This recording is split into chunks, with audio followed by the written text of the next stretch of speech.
1810 más 490 nos lleva al año 1844. Y lo que pasa en la primera parte de la profecía de los 2300 años, es decir, en los primeros 490 años o 70 semanas proféticas, es sumamente interesante. Y los acontecimientos que pasan dentro de esos 490 años destinados de paso al pueblo judío, lo que pasa allí adentro de esa extensión de tiempo nos garantiza en un 100% el final de la profecía, es decir, el año 1844. Vamos a saltear algunos detalles, no vamos a ir a analizar cada fecha porque quiero que ustedes puedan comprender esta maravillosa profecía. La vamos a ver ahora. A continuación ustedes podrán ver aquí en la pantalla la profecía de los 2300 años, que comienza en el año 457 a.C., termina en el año 1844. Pero fíjense que antes de que termine los 490 años, hay tres fechas claves que se cumplieron a la perfección. Es el año 27 después de Cristo, porque ya Jesús había nacido en esta extensión profética. El año 27 es cuando es ungido el Mesías, es decir, cuando es bautizado Jesús. Luego viene el año 31, cuando Jesús muere por nosotros, y luego viene el año 34, con el cual se completa esta primera parte de los 2300 años, es decir, los 490 años. Año 27, 31 y 34. Y en esa semana última, quiero volver un poquito hacia lo que venía diciendo recién, dice el versículo 25 de Daniel 9, que a la mitad de la semana haría Jesús cesar el sacrificio. Y fue así, porque del año 27 hasta el 31 hay 3 años y medio exactos. Y 3 años y medio después del sacrificio de Jesús, muere el mártir Esteban. Así es la profecía, amigos, es exacta. Y por lo tanto, si estos 3 acontecimientos ocurrieron en forma tan exacta como fue predicha, así también el final de la profecía de los 2300 años ocurriría en una forma exacta, porque Dios es un Dios que tiene en cuenta los más mínimos detalles en todas las cosas, como hemos visto desde el principio. Entonces, entendiendo esto, que la profecía de los 2300 años comienza en el año 457 a.C.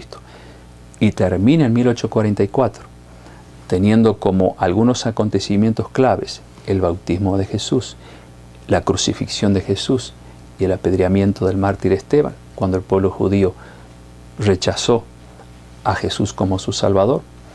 Entonces podemos tener una imagen bien clara de cómo Dios ha profetizado todos esos acontecimientos con tanta exactitud. En el año 31 después de Cristo, cuando Jesús muere, allí a la mitad de la semana, es decir, la última semana de los 490 años, semana profética, o sea, 7 años, ¿no? El velo del templo se rasgó en dos, es decir, cuando muere Jesús, el santuario terrenal del cual hemos venido estudiando deja de funcionar como tal. Ya no era necesario para el judío traer un corderito para ser sacrificado, porque ahora el Cordero de Dios que quita el pecado del mundo murió en la cruz del Calvario, representando a todos esos corderos que los israelitas traían para buscar el perdón al santuario terrenal. Se rasga el velo en dos, es decir, el lugar santo y el lugar santísimo ahora ya no están más divididos, eso se divide en dos partes, queriendo significar de que ahora el santuario terrenal no tiene ninguna función más. Espero, amigos, que lo vayan entendiendo. Estoy tratando de repetir muchos conceptos para que les quede claro este estudio, que no es fácil. Sin embargo, si es necesario volver a verlo otra vez, háganlo, porque es importante conocer esta asombrosa profecía que nos dice algo muy, muy interesante, que hay una fecha cuando se inició en el cielo el juicio final. Y si se inició en el cielo el juicio final, quiere decir que Jesús, en algún momento de la historia, poco después de 1844, cuando terminan los 2300 años, Él habrá de regresar a la tierra a buscar a su pueblo. ¿Cuándo? No lo sabemos ni usted ni yo, ni Jesús, ni los ángeles, solo el Padre lo sabe. Por lo tanto, no podemos decir una fecha o un año, porque eso sería ir en contra de la palabra de Dios. Pero lo que sí la Biblia dice es que habría un día y un año en que empezaría el juicio final, y eso está especificado en la profecía que estamos estudiando. Vamos entonces ahora a Daniel capítulo 12 y versículo 4, 12:4, donde el profeta Daniel recibe de parte del ángel que lo acompañaba en las visiones estas palabras. Pero tú, Daniel, cierra las palabras y sella el libro, o sea, este libro, hasta el tiempo del fin. Muchos correrán de aquí para allá y la ciencia se aumentará. En otras palabras, Dios, a través de esta visión que Daniel tiene, le está diciendo, mira, este libro que tú has escrito, que tiene tantas profecías, no va a ser entendido sino hasta recién en el tiempo del fin. Muchos correrán de aquí para allá y la ciencia teológica especialmente, se aumentará. Es decir, habrá luz en muchos cristianos para poder entender estas profecías que Daniel no tuvo el privilegio de entenderlas, sino solo de escribirlas. Porque en su totalidad no pudo entenderlas porque él no estaba viviendo en el tiempo que se cumpliría esta profecía, pero nosotros sí. Y lo más asombroso, amigos, es que nosotros ahora vemos esta profecía no como Daniel la veía, él la veía allá hacia el futuro distante, pero nosotros ahora la miramos hacia atrás.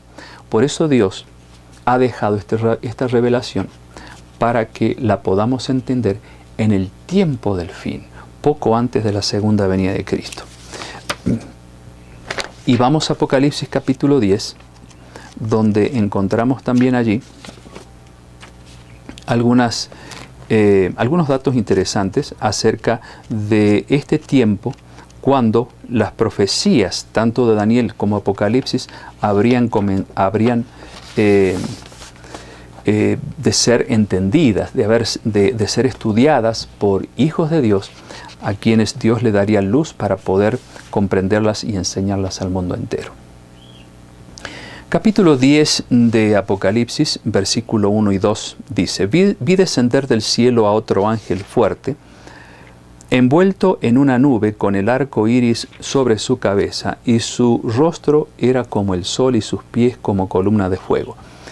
Tenía en su mano un librito abierto y puso su pie derecho sobre el mar y el izquierdo sobre la tierra. Y clamó a gran voz como ruge un león. Cuando hubo clamado, 7 truenos emitieron sus voces. Y siguen otros términos allí, proféticos. Y aquí nos está hablando el profeta San Juan acerca de un librito que sería abierto, que sería comprendido en el tiempo del fin. Y obviamente el complemento de las profecías del Apocalipsis son las profecías de Daniel. Por lo tanto, aquí San Juan está hablando de ese librito, el profeta Daniel, que sería recién entendido en el tiempo del fin, ese tiempo del fin que se inició ya algunos siglos atrás, como hemos estudiado anteriormente, no hace mucho tiempo. En el versículo 8 y 9 del mismo capítulo 10 de Apocalipsis dice, la voz que oí del cielo habló otra vez conmigo y dijo, ve y toma el librito que está abierto en la mano del ángel que está en pie sobre el mar y sobre la tierra. Y fui al ángel diciéndole que me diese el librito, y él me dijo, toma y cómelo. En otras palabras, toma, estúdialo, disfrútalo, porque aquí se está hablando en el sentido simbólico de alimentarse de enseñanzas proféticas que estaban en el libro de Daniel, que es un librito porque tiene 13 capítulos nada más, pero está cargado de un mensaje profético realmente impresionante. Y dice aquí, toma, cómelo, te amargará el vientre, pero en tu boca será dulce como la miel. Y en este versículo, amigos, encontramos lo que ocurrió aquel 22 de octubre de 1844, cuando terminaron los 2300 días o años proféticos, y cuando Guillermo Miller, aquel cristiano bautista, estudió y descubrió estas grandes enseñanzas, pero, la fecha era exacta, 22 de octubre de 1844, era indiscutible. Nadie podía discutir eso, porque estaba escrito que así iba a ser. pero él se equivocó en el evento al interpretar de que el santuario era la tierra y que la tierra sería purificada y por lo tanto eso significaría el fin del mundo y que Dios entonces intervendría y Jesús vendría por su pueblo. Nada que ver. Por eso se conoce el 22 de octubre de 1844 el día del gran chasco, cuando en realidad no había ninguna iglesia organizada para poder pensar, bueno, tal iglesia tuvo la culpa. No, porque era un grupo de creyentes. Ya les digo, Guillermo Miller era bautista, había metodistas, había de diferentes iglesias evangélicas estudiando estas maravillosas profecías, pero no había todavía una iglesia organizada, porque Dios estaba restaurando su pueblo, estaba sacándolo del error para poder formar por fin una iglesia organizada que pudiese ser la que cumpliría el mensaje de Apocalipsis 14, 6 y 7, que llegase a ser ese mensajero, ese ángel que predicaría al mundo entero de que el juicio de Dios ha llegado. Y bueno, entonces en el versículo 10 dice, entonces tomé el librito de la mano del ángel, lo comí, era dulce en mi boca como la miel, pero cuando lo hube comido amargó mi vientre. Y ahí está el gran chasco o la gran decepción del 22 de octubre de 1844. Porque Jesús no vino en esa fecha. Pero sí aconteció algo en esa fecha, como Daniel lo había predicho en el capítulo 8 de su libro, que al cabo de los 2300 años se purificaría el santuario, es decir, como ya hemos estudiado anteriormente, el sumo sacerdote Jesús pasaría del lugar santo al lugar santísimo una vez y para siempre para iniciar el juicio investigador o juicio final. ¿Para qué? Para que una vez terminado ese juicio, entonces Él regrese a buscar a su pueblo.